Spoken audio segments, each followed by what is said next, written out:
Captain Jake Morrison stood on the bridge of the UES Pioneer watching the stars through the main viewing window. The ship had been traveling through deep space for 3 months, searching for new worlds and signs of alien life. Jake was a tall man with gray hair and serious eyes who had spent 20 years exploring the galaxy for Earth's government. He knew that finding intelligent aliens would change everything for humanity. The Pioneer was humanity's most advanced exploration ship. With a crew of 200 people, it had powerful engines that could travel faster than light and weapons for protection. Dr. Lisa Barnes worked as the ship's scientist studying alien life forms. She was a smart woman with brown hair who loved learning about new creatures. Engineer Tony Rivera kept all the ship's systems running perfectly. He was good with machines and could fix anything that broke. On a quiet Tuesday morning, the ship's computers detected something unusual. Large metal objects were moving toward them through space. Jake called his crew to their stations and ordered the ship to slow down. The objects looked like alien spaceships unlike anything humans had ever built. They were long and smooth with a silver color that reflected the starlight. Jake felt his heart beat faster as he realized this was humanity's first contact with aliens. The alien ships moved closer without making any threatening moves. One ship sent a radio message to the Pioneer using perfect human language. A calm voice spoke through the ship's speakers saying they were peaceful explorers from a distant world. They called themselves Zephyrians and wanted to meet with the human crew. Jake was surprised they could speak English so well. High Commander Vextal introduced himself as the leader of the alien fleet. He appeared on the main screen as a tall, thin being with blue skin and large dark eyes. He wore a white uniform with strange symbols on it. Vextal explained that his people had been watching human space travel for several years and were impressed with their progress. He said the Zephyrians were only slightly more advanced than humans and wanted to share knowledge and friendship. Dr. Barnes studied the alien ships through the Pioneer's powerful telescopes. She noticed the ships were made from materials she had never seen before. The metal seemed to bend light in strange ways, and the engines produced energy readings that were very high. When she mentioned this to Jake, he told her to keep watching and take notes about everything she saw. Tony Rivera ran scans on the alien ships from his engineering station. His instruments detected unusual energy patterns coming from their engines and weapons. The readings showed power levels that should not be possible with the simple technology the aliens claimed to have. Tony frowned as he looked at his screens, knowing something was not right about what the aliens were telling them. Commander Steve Walsh was Jake's second-in-command and former military officer. He had fought in several space battles and knew how to spot danger. Steve watched the alien ships move and noticed they responded to threats much faster than any human ship could. When a small meteor came close to one alien ship, it was destroyed, instantly without any visible weapons being fired. The aliens said it was just a basic defense system, but Steve was not convinced. Amy Chen worked as the ship's language expert and had studied alien communication theories for years. She listened carefully to how the aliens spoke and noticed they sometimes used words that seemed too advanced for their claimed technology level. When Vextal described their star maps, he mentioned travel methods that would require much more powerful engines than what he said they possessed. The aliens invited a small group of humans to visit their homeworld called Zephyr Prime. They said it would be a great honor to show humans their civilization and learn about Earth culture. Jake knew this was an important decision that could affect all of humanity.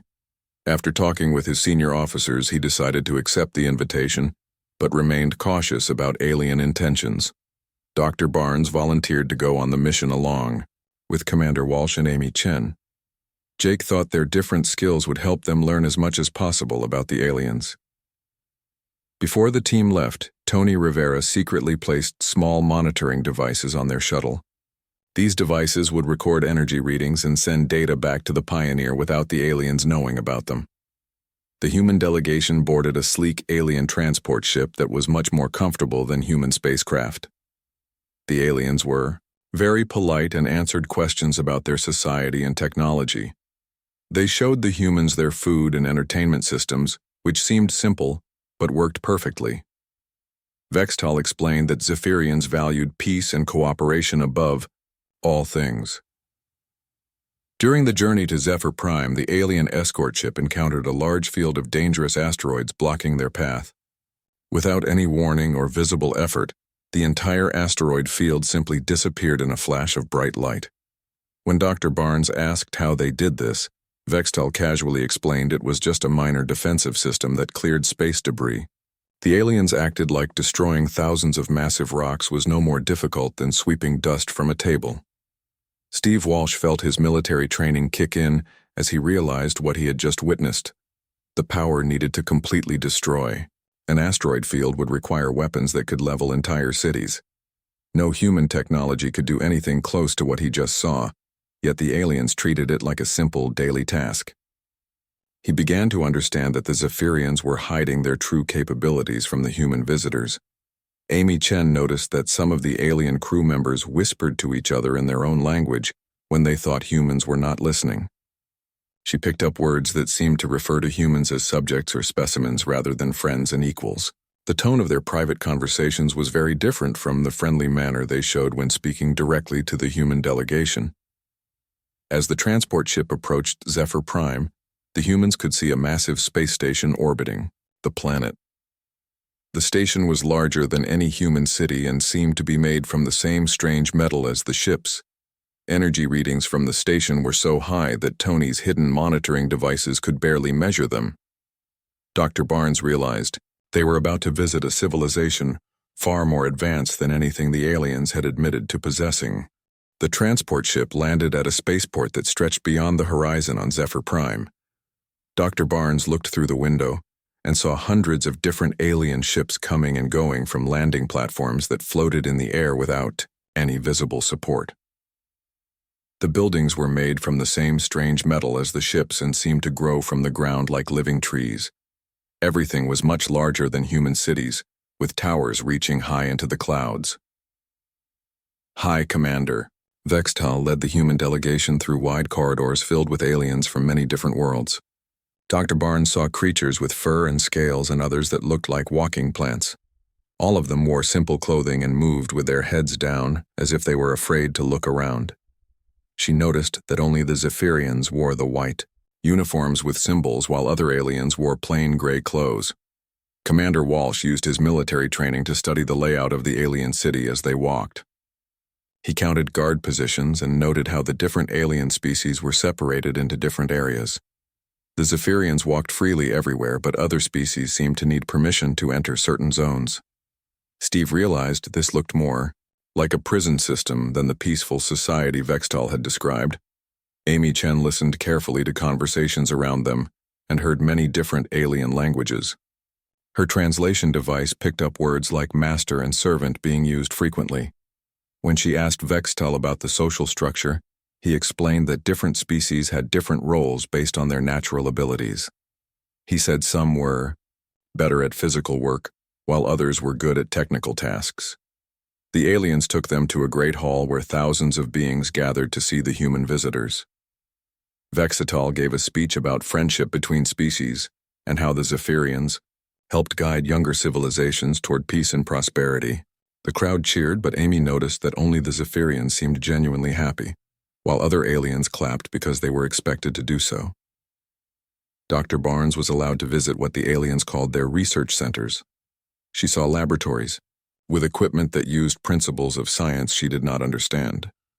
The aliens could manipulate matter at the atomic level and create new materials by rearranging basic elements. When she asked how this was possible, the Zephyrian scientists said it was just efficient resource management and not very complicated. In one laboratory, she watched alien workers create what looked like small pocket universes inside glass containers. The workers treated this amazing feat like a simple manufacturing process, making products on an assembly line. Dr. Barnes realized she was seeing technology that could reshape reality itself, but the aliens acted like it was no more special than making pottery. Commander Walsh was given a tour of what Vextel called their cultural preservation areas. These were actually massive databases containing the complete histories and knowledge of dozens of alien civilizations. Steve noticed that many of these civilizations were listed as extinct or integrated into Zephyrian society. When he asked what integrated meant, Vextal explained that advanced species helped primitive ones by taking over their governments and economies. During the tour, Steve memorized the locations of important facilities and noted how many guards protected each area. He saw weapons storage facilities that contained enough firepower to destroy entire solar systems. The aliens had armies of robotic soldiers that could be activated instantly, and warships that were hidden in underground hangars. This was clearly a military empire disguised as a peaceful civilization. Amy Chen was taken to meet Zephyrian historians, who claimed to study primitive cultures for educational purposes. They showed her detailed files about human civilization that included information about Earth's governments and military capabilities. The files contained data that should have been impossible for aliens to collect without spending decades spying on humanity. She realized the Zephyrians had been watching Earth much longer than they admitted. The historians spoke about humans like scientists discussing laboratory animals. They mentioned human aggression and adaptability as interesting traits that made the species useful for certain types of work. One historian said humans would make good soldiers once they were properly trained and controlled. Amy felt sick as she understood that the aliens saw her people as potential slaves rather than equals. Late at night, the human delegation was housed in comfortable rooms in the government complex. Commander Walsh could not sleep and decided to explore the building. He found ventilation shafts that led to restricted areas where he could observe secret meetings between high-ranking Zephyrians. Steve crawled through the narrow spaces and positioned himself where he could hear important conversations. He listened to Vextal talking with other commanders about their long-term plans for humanity. They discussed how humans showed unusual creativity and problem-solving abilities that could be valuable if properly channeled.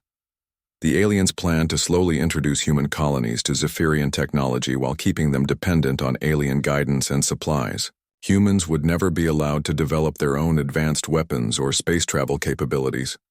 Meanwhile, Dr. Barnes discovered a hidden area beneath the research laboratories where she found alien prisoners being used for experiments. These beings looked sick and frightened as Zephyrian scientists studied their brains and bodies. When she asked a guard about the prisoners, he explained they were volunteers helping with medical research. Dr. Barnes knew this was a lie when she saw the fear in the prisoners' eyes.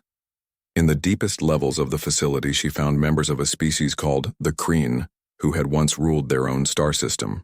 An old Kryn named Thek spoke to her in broken universal language, explaining how the Zephyrians had arrived, claiming to offer help and trade.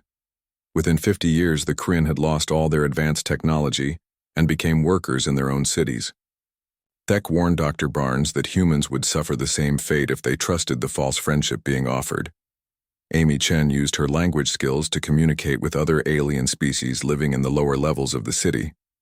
She learned that dozens of civilizations had been conquered by the Zephyrians using the same methods.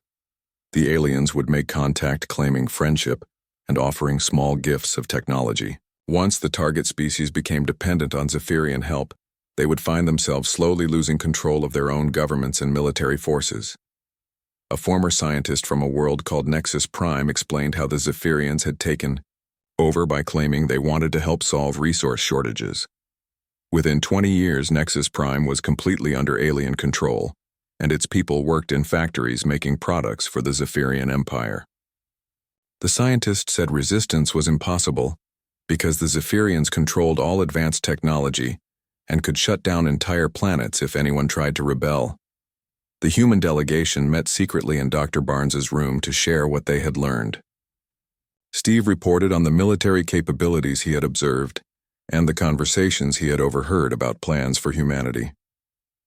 Amy described the fate of other species and how the Zephyrians used false friendship to conquer entire civilizations. Dr. Barnes showed them data she had recorded about the true level of alien technology and the suffering of imprisoned species.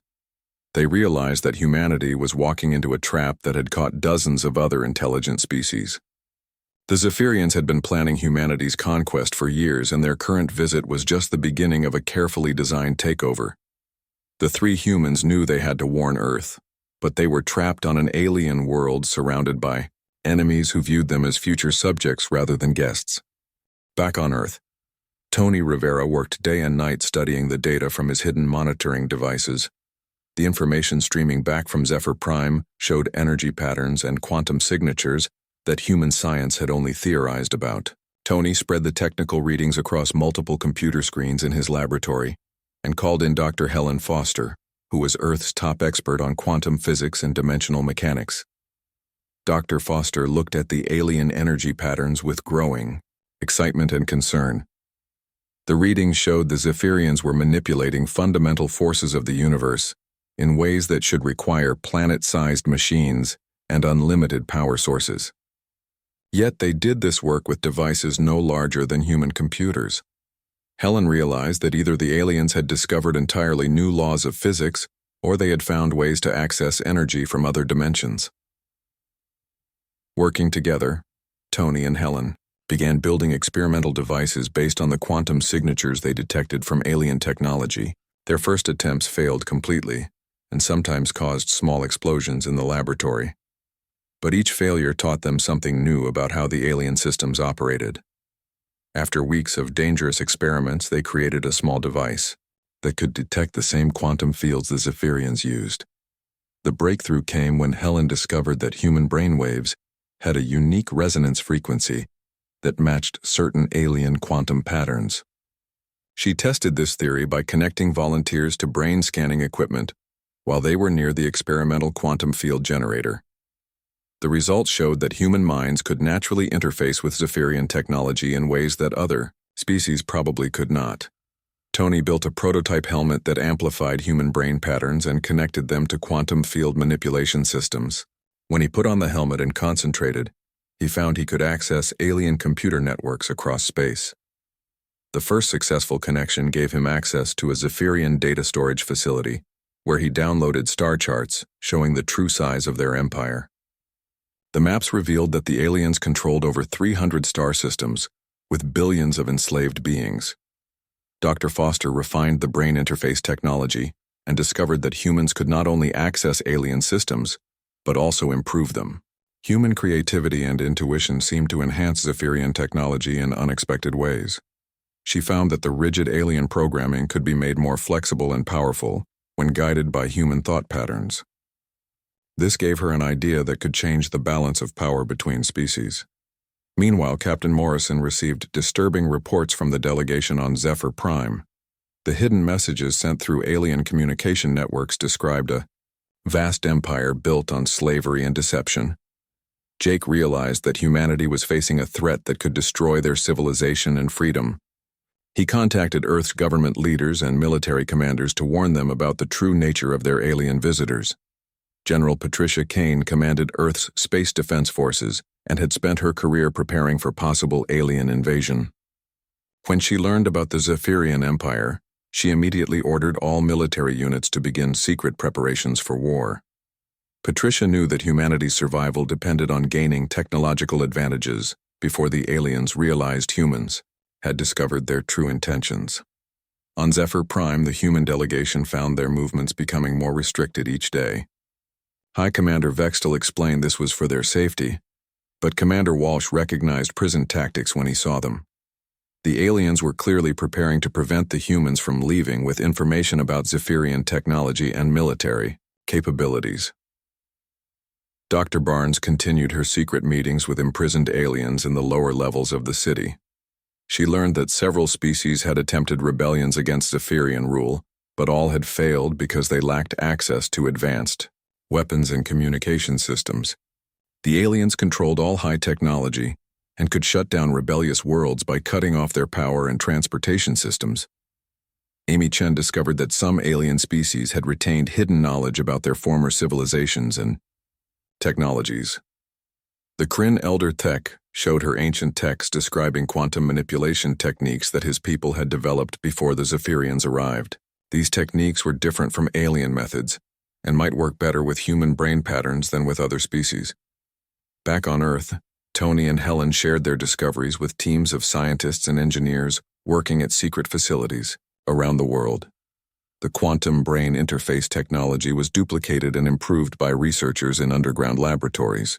Within months, human scientists were accessing Zephyrian databases and downloading technical specifications for weapons and spacecraft that surpassed anything in Earth's military. Dr. Carol Stevens led the research team at Luna Station, where they built the first human version of Zephyrian dimensional manipulation technology. Using stolen alien data and human engineering improvements, they created machines that could bend space and time around spacecraft, making them nearly impossible to detect or attack. Carol realized that humans had natural advantages in using this technology that the aliens had never encountered before. The secret research projects discovered that human consciousness worked differently from other known species when interfacing with quantum systems. While aliens seemed to use the technology in predictable programmed ways, humans could improvise and create entirely new applications. This flexibility allowed human engineers to develop weapons and defenses that alien systems were not designed. To counter, Commander Walsh found an opportunity to escape when a group of Kryn rebels planned an attack on Zephyrian guards. During the confusion, Steve accessed alien computer terminals and downloaded military data about fleet positions and weapon capabilities. He also sent emergency messages to Earth warning that the Zephyrians were preparing a conquest fleet that would arrive within months. Dr. Barnes and Amy Chen joined the escape attempt and helped free dozens of alien prisoners who possessed valuable knowledge about Zephyrian weaknesses. The Kryn rebels led them through underground tunnels toward a hidden spaceport where captured alien ships were stored. The escape plan was dangerous but represented their only chance to warn humanity about the coming invasion. Vextal discovered the human activities when his security systems detected unauthorized access to classified databases. The alien commander realized that humans possessed unexpected abilities to interface with Zephyrian technology and had learned far more than intended about Empire operations. For the first time in centuries, the Zephyrians faced a species that could potentially threaten their dominance. The chase through Zephyr Prime's underground levels involved running battles between human escapees with their alien allies and Zephyrian security forces. Amy Chen used her knowledge of alien languages to coordinate with different rebel species, while Steve Walsh applied military tactics to outmaneuver pursuing guards. Dr. Barnes helped injured aliens while gathering final samples of Zephyrian biotechnology. They reached the hidden spaceport just as Zephyrian reinforcements arrived to surround the facility. The rebels had prepared a fast ship loaded with liberated prisoners and stolen data about alien technology and military plans. As they launched into space, Thek told the humans that their people's natural ability to adapt and improve alien technology represented the first real hope for defeating the Zephyrian Empire. The escape ship headed toward human space, carrying not just the delegation but also dozens of freed aliens who possessed detailed knowledge about Zephyrian weaknesses and the locations of other enslaved species. Behind them, Vextal ordered the conquest fleet to accelerate their timeline for attacking Earth. The alien commander knew that humans represented a unique threat that had to be eliminated before they could fully develop their dangerous advantages with stolen technology. The escape ship carrying Commander Walsh and the human delegation raced through space toward Earth while Zephyrian warships pursued them across multiple star systems. Dr. Barnes worked frantically to decode alien medical data that could help humanity understand Zephyrian biology and find weaknesses in their advanced life support systems. Amy Chen interviewed the liberated alien prisoners, learning about resistance movements that still operated in secret throughout the Empire. On Earth, the quantum brain interface technology developed by Tony Rivera and Dr. Helen Foster had been distributed to research facilities across the solar system. Teams of human scientists wearing the prototype helmets spent their days connected to Zephyrian computer networks, downloading everything they could find about alien technology and military capabilities. The theft of information happened on such a massive scale that human databases grew larger every hour. Dr. Carol Stevens at Luna Station successfully tested the first human-built spacecraft using stolen Zephyrian dimensional manipulation systems. The test ship could fold space around itself and travel between star systems in minutes rather than months. Even more importantly, the ship could become completely invisible to Zephyrian sensors by shifting slightly into parallel dimensions while remaining in normal space. General Patricia Kane coordinated construction of a secret defense fleet using the rapidly expanding knowledge of alien technology. Human shipyards that normally built slow cargo vessels were retooled to produce warships with quantum weapons and dimensional shields. The new ships combined the best features of Zephyrian technology with human engineering improvements that made them faster and more maneuverable than their alien counterparts.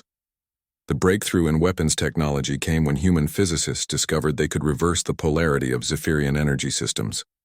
Tony Rivera found that alien quantum fields could be turned against themselves, causing their own technology to malfunction or explode.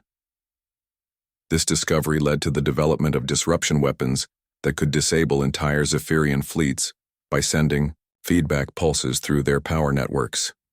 Dr. Foster made an even more important discovery when she learned that human consciousness could directly control Zephyrian quantum consciousness transfer systems. Unlike other species that the aliens had studied, humans could interface with the technology that allowed minds to be moved between different bodies. Helen realized this meant humans could potentially take over alien computer systems and even alien bodies if necessary. The research teams found that Zephyrian technology had been designed with built-in limitations that prevented enslaved species from using it effectively. The aliens had programmed their systems to respond only to Zephyrian brain patterns and genetic codes. However, human neural activity was different enough from other species that it could bypass these restrictions and access the full capabilities of alien technology. Captain Morrison received reports from his ship's crew that the Pioneer was being followed by cloaked Zephyrian scout vessels. The aliens were clearly monitoring human space activities and preparing for military action. Jake ordered Earth's defense forces to accelerate their preparations while trying to maintain the appearance that humans remained unaware of alien surveillance. The escape ship carrying the human delegation finally reached Earth's outer colonies, after being chased across half the galaxy. Commander Walsh immediately briefed military leaders about Zephyrian fleet positions and invasion plans, while Dr. Barnes shared biological data that revealed weaknesses in alien life support systems. Amy Chen helped establish communication with rebel groups still operating on enslaved worlds throughout the Empire. Thek the Kryn Elder proved invaluable in helping human scientists understand how to use stolen Zephyrian technology more effectively than its original creators.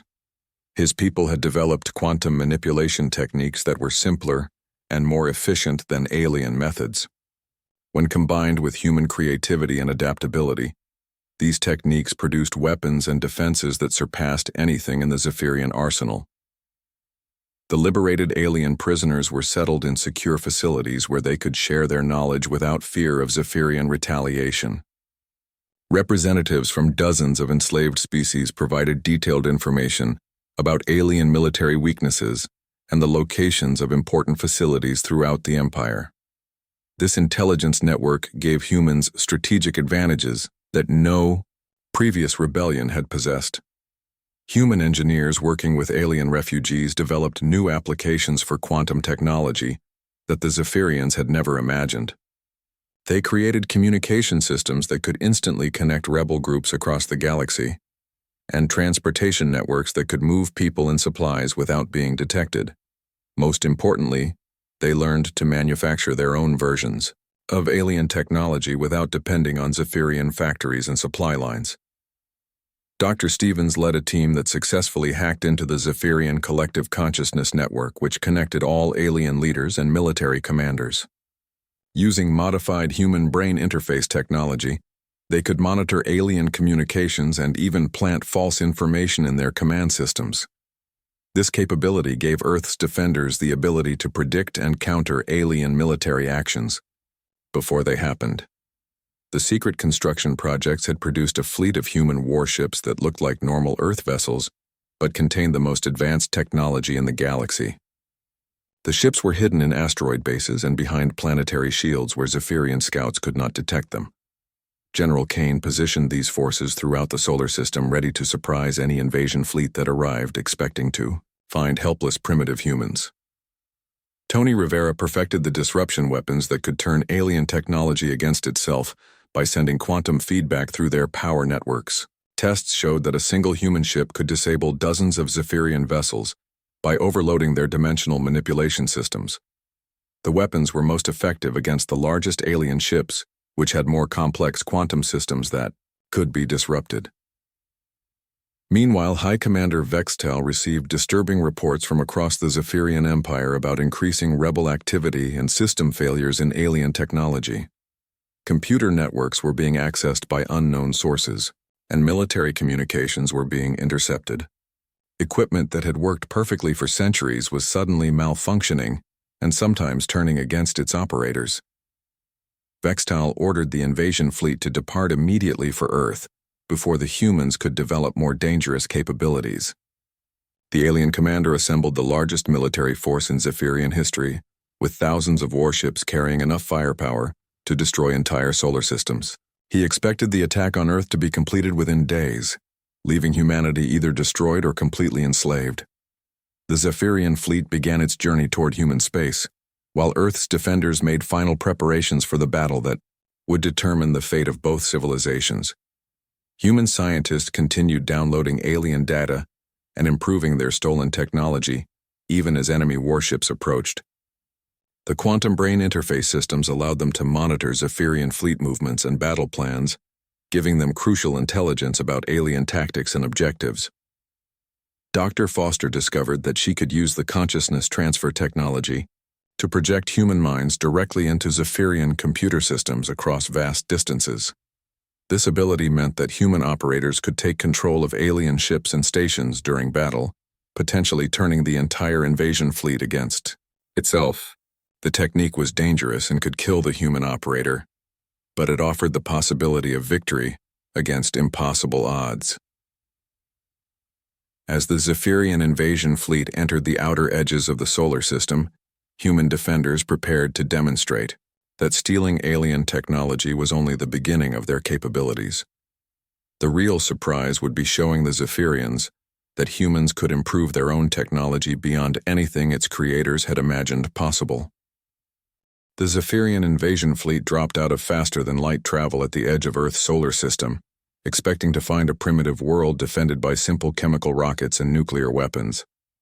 Instead, High Commander Vextal found himself facing a fully operational defense grid, powered by the most advanced technology in the galaxy. Human ships that looked like upgraded Earth vessels suddenly revealed quantum weapons and dimensional shields that matched or exceeded Zephyrian capabilities. Captain Jake Morrison commanded the UES Defiance, which had been secretly rebuilt using stolen alien technology combined with human engineering improvements. His ship could fold space to appear instantly anywhere in the solar system, and fire weapons that disrupted enemy quantum fields, causing their own power systems to explode. Jake opened communications with the alien fleet and calmly informed Vextal that humanity was no longer interested in friendship or peaceful cooperation. The first battle began when Zephyrian scout ships attempted to scan Earth's defenses and were immediately disabled by quantum feedback weapons that turned their own sensors against them. The alien vessels found themselves blind and helpless as human ships appeared from dimensional hiding places and systematically captured or destroyed the advance forces. Vextal realized his intelligence about human capabilities had been completely wrong. Dr. Helen Foster sat in a special command center where she used the perfected brain interface technology to project her consciousness directly into Zephyrian computer networks. From her position on Earth, she could take control of alien ships across the solar system by overriding their quantum consciousness systems. The technique was exhausting and dangerous, but it allowed her to turn entire squadrons of enemy vessels against their own fleet. General Patricia Kane coordinated the defense from a hidden command station that monitored the battle through quantum sensors scattered throughout the solar system. Her tactical displays showed Zephyrian forces becoming confused and disorganized as their own technology was used against them. Human ships appeared and disappeared using dimensional manipulation, while alien vessels found their weapons and engines shutting down without explanation. The turning point came when Tony Rivera activated a massive disruption field generator hidden on the dark side of Earth's moon. The device sent quantum feedback pulses through the Zephyrian fleet's communication and control networks, causing widespread system failures. Hundreds of alien ships lost power or began firing on their own allies as their computer systems received corrupted commands from the disrupted networks. Commander Steve Walsh led a squadron of human ships in hit-and-run attacks against the largest Zephyrian vessels. His forces used dimensional folding to appear inside enemy formations, fire quantum disruption weapons, and disappear before the aliens could respond. The attacks were precisely coordinated to overload alien shields and power systems while avoiding areas where human consciousness operators were taking control of enemy ships. Barnes worked with liberated alien scientists to broadcast messages throughout the Zephyrian Empire, informing enslaved species that humans had successfully resisted alien conquest. The broadcasts included technical data about how to build quantum disruption weapons and how to hack into Zephyrian control systems. Within hours, rebel groups across hundreds of star systems began using this information to attack their alien oppressors. Amy Chen coordinated with Thek and other freed prisoners to establish communication networks that connected resistance movements throughout the galaxy. The quantum communication systems allowed instant coordination between rebel groups and provided them with intelligence about Zephyrian military movements. For the first time in centuries, the enslaved species could fight back with the same technological advantages their masters had used against them. The battle around Earth lasted for days as human defenders demonstrated tactics and weapons that the Zephyrians had never encountered. Human pilots combined their natural creativity with alien technology to develop new fighting techniques during combat. They used dimensional manipulation for guerrilla warfare, appearing behind enemy lines to attack command ships before vanishing into parallel space. Vextal found his fleet being systematically destroyed by technology that should have been under his control. Worse yet, reports were coming in from across the Empire about uprisings and system failures as enslaved species used the information broadcast from Earth to build their own quantum weapons. The Zephyrian commander realized that humanity had not just stolen alien technology, but had improved it beyond what its creators thought possible. Dr. Foster discovered that she could project multiple human consciousnesses simultaneously into the Zephyrian collective network that connected all their leaders and military commanders. Working with volunteers who risked their minds, she flooded the alien command system with human thoughts and memories, showing them what freedom and individual choice meant. Many Zephyrian officers became confused and unable to follow orders as human concepts of liberty disrupted their collective thinking. The alien fleet began to collapse as ships either surrendered or were taken over by human consciousness operators working through the quantum interface systems. Some Zephyrian vessels tried to retreat, but found their escape routes blocked by human ships that had folded space to surround them. Others attempted to self-destruct, but discovered their own crews were rebelling after being influenced by human thoughts transmitted through their collective consciousness network. Captain Morrison received a communication request from Vextal, who wanted to negotiate a ceasefire and discuss terms for Zephyrian withdrawal from human space. Jake consulted with Earth's government leaders and military commanders before responding that humanity would not accept any agreement that allowed the continued enslavement of other species. The aliens would have to release all conquered worlds and provide reparations for centuries of oppression. Reports from across the galaxy showed that the liberation of enslaved species was spreading faster than Zephyrian forces could respond. Rebel groups were capturing alien installations and freeing entire worlds, while Zephyrian military units found their own technology turning against them. The empire that had dominated the galaxy for thousands of years was falling apart within weeks of humanity's first successful resistance. The Kryn elder Thek contacted Jake from a liberated world to report that his people had reclaimed their home system and were helping other species do the same. Using the quantum manipulation techniques they had preserved from before their conquest, combined with human technological improvements, the former slaves were proving more effective than their previous masters had ever been. Dr. Stevens led the effort to establish what became known as the Galactic Freedom Alliance, bringing together representatives from dozens of formerly enslaved species. The alliance used captured Zephyrian technology and human engineering innovations to help liberated worlds rebuild their civilizations and defend against any remaining alien forces. The goal was not conquest, but cooperation between species that shared the values of freedom and individual choice. Vextal and the surviving Zephyrian leaders were forced to retreat to their core worlds as their empire collapsed around them. The aliens, who had once controlled hundreds of star systems, found themselves confined to a few dozen planets while former slaves used their own technology against them. The quantum consciousness collective that had connected all Zephyrians was permanently disrupted by human interference, leaving them isolated and unable to coordinate effective resistance. The final scene took place at the first meeting of the Galactic Freedom Alliance held in Earth's orbital station above the planet, where humanity had first learned about the wider galaxy. Dr. Barnes looked out at representatives from species across the galaxy and reflected on how humanity's greatest achievement was not stealing the aliens' power, but sharing that power with others who had been oppressed. The humans had proven that freedom and cooperation could triumph over even the most advanced tyranny when people were willing to fight for what they believed in.